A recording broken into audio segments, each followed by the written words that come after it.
major ruling today, the Supreme Court shot down President Trump's executive order restricting birthright citizenship.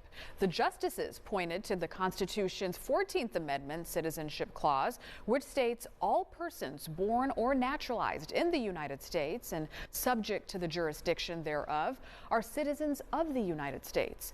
The Trump administration argued the amendment adopted after the Civil War was intended to grant citizenship to freed slaves and their descendants, not to the 250,000 babies born every year to people here illegally. It was expected from the oral arguments. It was expected from the nature of this case and just how long this has been an accepted part of our constitutional culture. The United States is not the only nation with the concept of birthright citizenship, but it is one of the few. Maryland immigrant rights and advocacy groups are celebrating the court's decision. And Dennis Valera joins us now in studio, breaking down local reaction to all of this. Dennis. Yeah, Nikki, We Are CASA, they filed a lawsuit days after President Trump signed his birthright citizenship executive order. That case was not the basis for this, but it was the basis for another Supreme Court ruling.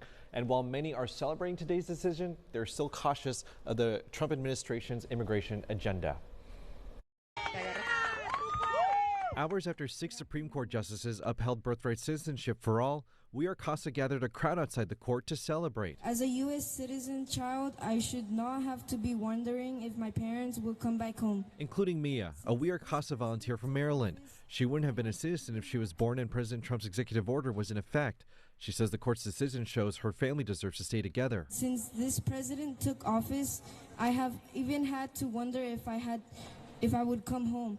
Pregnant mothers are afraid of their babies not being able to have a home. Our families are worth fighting for. Last year, We Are CASA filed a lawsuit on behalf of pregnant women who were worried for their children's citizenship.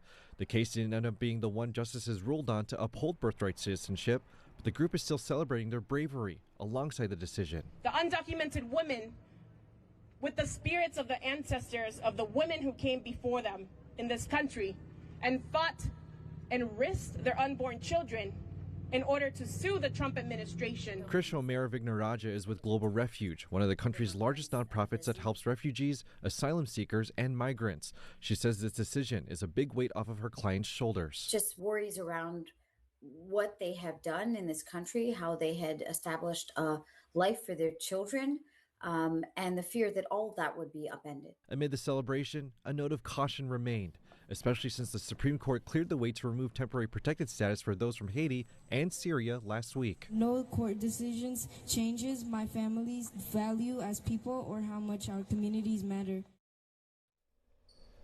Now, the president has since posted on social media calling on Congress to end birthright citizenship. The House Freedom Caucus, which Congressman Andy Harris is a part of, has also called for an end to birthright citizenship. Back to you, Nikki. All right, Dennis, thank you.